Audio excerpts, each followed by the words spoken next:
Bonjour à tous et bienvenue dans cette nouvelle vidéo. On se retrouve aujourd'hui sur le sujet du sucre et je vais vous parler dans cette vidéo de 4 livres que j'ai lus qui sont très bien sur le sujet et qui vont vraiment vous permettre, si le sujet vous intéresse, d'en savoir plus et d'avoir de délicieuses recettes à vous cuisiner au quotidien.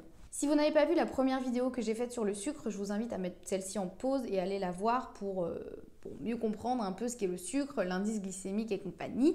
Donc je vous la remets là ou là ou là, je ne sais jamais, mais ce sera quelque part sur votre écran ou dans la barre d'infos. Et voilà, maintenant on peut y aller. Je vais vous présenter 4 livres. Dans cette vidéo, il y en a énormément sur le sujet. Ça devient très en vogue et c'est très bien que les gens commencent à s'intéresser de plus en plus à ce poison de ce siècle, le sucre. Là, je vais vraiment vous parler de 4 ouvrages qui m'ont vraiment plu sur le sujet, qui sont très instructifs, qui apprennent des choses de façon claire et assez facile à comprendre. Et surtout qui ont de très bonnes recettes également parce que en savoir plus sur le sucre c'est très bien, mais après la question se pose de ok mais je mange quoi? Donc voilà. On commence sans plus attendre avec ce livre donc, qui s'appelle Je me libère du sucre, qui a été écrit par Marion Tellier et préfacé par Daniel Kieffer, donc qui sont tous les deux naturopathes. Donc, voilà, vous voyez j'ai mis des petites étiquettes, je suis très fière de moi parce que je n'en ai mis que 2. D'habitude je mets à peu près une petite étiquette par page parce que je ne sais pas faire des synthèses.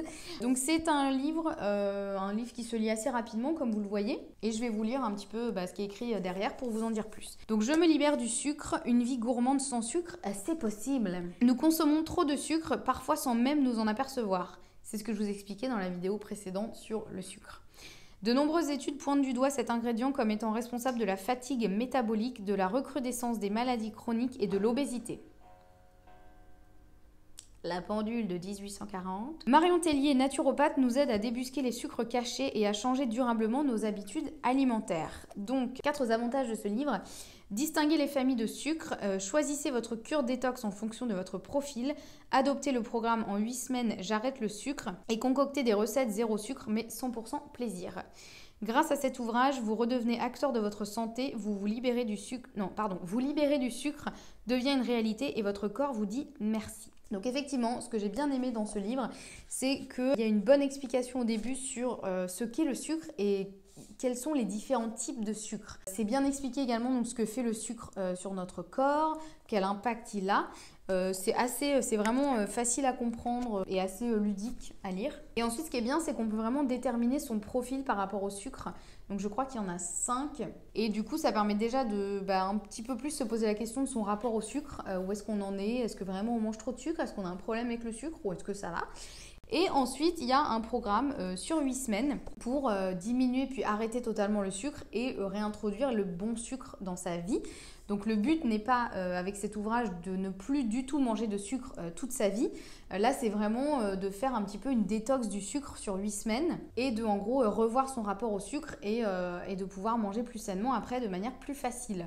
Bon, alors moi, clairement, 8 semaines, c'est beaucoup trop long pour moi. Je n'ai pas assez de volonté, donc 8 semaines, ça me paraît le bout du monde. Mais je trouve que l'approche est bien si on veut y aller en douceur et voilà, prendre le temps un peu de s'écouter et d'écouter les réactions de son corps et d'apprendre aussi. Et il y a une approche vraiment très progressive, très pédagogue et bienveillante. Donc ça, c'est vrai que c'est chouette. Et les recettes sont très bien. Enfin, il n'y a pas énormément de recettes dans le livre, mais les recettes qui sont présentes dans le livre sont très bien, très faciles à faire, pas besoin d'ingrédients complètement chelous. Donc voilà, du coup, j'ai trouvé ça bien.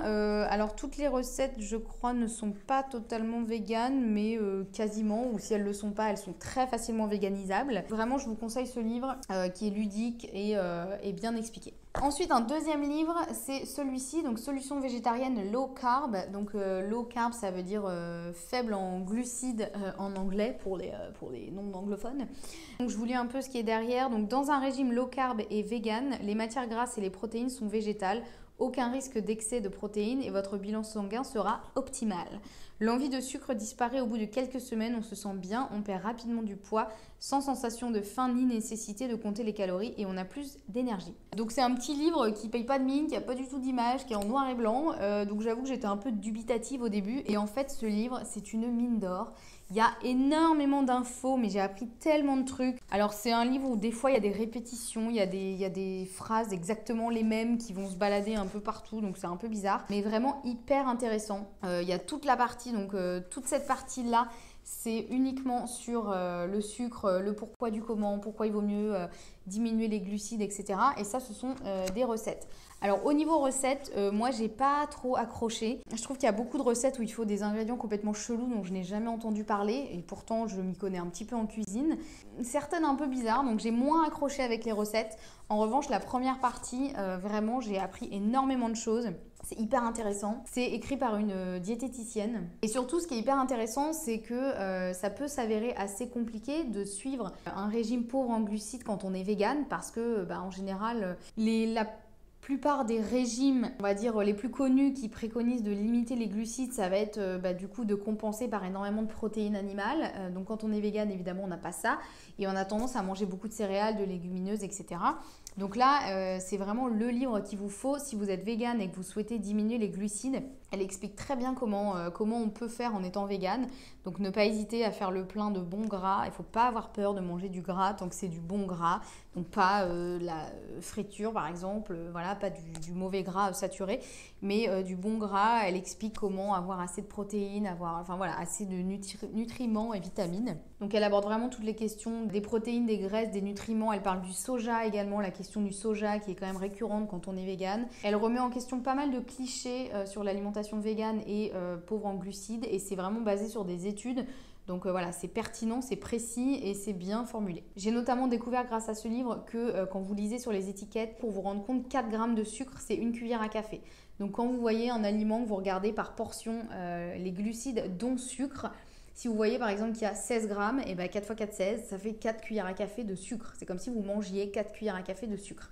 Donc voilà, en gros, ça permet vraiment de débusquer les sucres cachés et de faire en sorte de vraiment réussir à réduire les sucres cachés, les mauvais sucres, quoi. Voilà, donc pas terrible pour les recettes, mais en revanche, toute la première partie, vraiment top, je vous conseille vraiment. C'est un des bouquins dans lesquels j'ai le plus appris sur le sujet. Ensuite, un de mes livres chouchou. Alors là, par contre, vous voyez, j'ai mis des étiquettes partout. Voilà, là, comme je vous disais, je n'ai pas réussi à choisir. Donc c'est un livre qui s'appelle de la blogueuse Megalofood, donc qui s'appelle Recettes gourmandes à indice glycémique bas. Donc c'est pas du tout un livre vegan, ni même végétarien je crois, mais en revanche la plupart des recettes sont assez facilement véganisables. Du coup j'avais hésité à me le procurer parce que j'avais peur que ce soit trop de recettes à base de viande, de œufs, de poissons, comme généralement tout ce qu'on peut trouver qui préconise des recettes à indice glycémique bas, généralement on se retrouve à ce qu'on nous dise manger de la viande, des œufs et du poisson. Merci, je suis végane. Et en fait dans ce livre il y a énormément de recettes qui sont véganes ou véganisables et il y a toute une partie au début où on apprend aussi énormément de choses. Donc c'est avec ce livre-là moi que j'ai commencé et que j'ai appris énormément de choses. Donc vous voyez toute cette partie-là, c'est que de l'information et c'est hyper bien expliqué. Vous avez aussi dans ce livre un tableau avec l'indice glycémique des aliments. Donc ça, c'est pas mal, plutôt que d'aller chercher sur Internet. Bon, alors, il n'y a pas tout, mais il y en a quand même beaucoup. Donc ça permet d'avoir déjà une vue d'ensemble et vous allez être surpris par certaines choses. Elle donne aussi des astuces, donc 5 ingrédients magiques incorporés au quotidien, dont je vous parlais dans la vidéo précédente. Le citron, le vinaigre de cidre, le son d'avoine, la cannelle et le levain pour le pain. Il vaut mieux prendre du pain au levain parce que du coup, les petites bactéries présentes dans le levain auront prédigéré les sucres du pain. Elle donne aussi 10 bonnes habitudes pour réguler sa glycémie. Donc là, c'est pareil, hyper intéressant. Je ne vais pas vous faire les 10, mais voilà. Elle donne des astuces pour faire des smoothies à IG bas, parce que souvent les smoothies, on a tendance à mettre que des fruits et au final, c'est une bombe de sucre. Et ensuite, les recettes sont délicieuses. J'en ai testé un bon paquet et franchement, elles sont vraiment très bonnes, très faciles à faire. Voilà, j'ai même fait une fois ces petits pains, là, un matin où je me suis réveillée très tôt et je m'ennuyais un dimanche. Voilà, donc vraiment ce livre, je vous le conseille pour les recettes et même au début, vous apprendrez des choses. Même si elles ne sont pas toutes véganes, il y a vraiment plein de choses hyper intéressantes et plein de recettes véganes malgré tout dedans. Et enfin, le dernier, donc ça c'est un gros pavé qui s'appelle Trop de sucre, enfin c'est la traduction française, donc vous voyez c'est vraiment un gros pavé, qui a été rédigé par un docteur américain qui s'appelle Mark Hyman, si je vous le fais à l'anglaise. Alors c'est quand même un peu à l'américaine, donc c'est-à-dire qu'il y a des trucs qui sont un petit peu exagérés ou en tout cas une façon de parler dont on n'a pas forcément l'habitude. Et c'est vrai qu'il parle, j'avais vu ça dans les commentaires sur Amazon, c'est vrai qu'il parle beaucoup de son programme à lui parce que ce docteur il a un site internet avec tout un programme, des compléments alimentaires pour en gros arrêter le sucre. Et c'est vrai que dans le livre, évidemment, hein, c'est normal, c'est son livre à lui, il en parle beaucoup. Malgré tout, je trouve que c'est un bouquin hyper complet et hyper intéressant à lire sur le sujet. À partir du moment où on arrive à mettre de côté le fait qu'il ne parle beaucoup de son programme, mais c'est hyper complet, il explique tous les mythes qu'il y a autour du diabète, autour des maladies, le fait de dire que le diabète c'est génétique, c'est incurable et qu'il y a qu'une façon de s'en sortir, c'est de prendre des médicaments toute sa vie. Il explique dans ce bouquin que c'est faux et qu'en fait il y a plein de solutions et que c'est pas forcément incurable. Et donc dans ce livre, il explique 7 étapes pour repenser son alimentation, réguler ses hormones, réduire l'inflammation, améliorer sa digestion, faire une détox, augmenter son métabolisme et apaiser son esprit. Voilà, rien que ça. Donc vous voyez, là j'ai mis que 2 étiquettes. Jusque là, il explique tout ce qu'il y a à savoir sur le sucre. Il y a aussi des petits questionnaires, des petits tests qu'on peut faire pour voir un peu où on en est par rapport au sucre. Vous voyez, des petits questionnaires comme ça, pour voir un peu, faire un petit état des lieux. Ensuite, là, il explique tout le programme, la préparation en gros. Pour faire son programme, je crois qu'il lui dure 10 jours. Donc moi, ça me va un peu mieux parce que c'est plus court. Donc je me dis, c'est bon, je peux y arriver, 10 jours, je peux le faire. C'est plus court que 8 semaines, mais voilà, c'est un programme différent, hein. Donc là, il explique tout le programme que vous pouvez faire chez vous à la maison. Et ensuite, tout ça, ce sont des recettes. Donc, elles ne sont pas végétariennes ni véganes, mais on sent quand même qu'il est quand même plus orienté végétarisme. Et la plupart sont quand même assez faciles à refaire. Il suffit des fois de remplacer la viande par du tofu et voilà quoi. Donc j'avais bien aimé effectivement les recettes.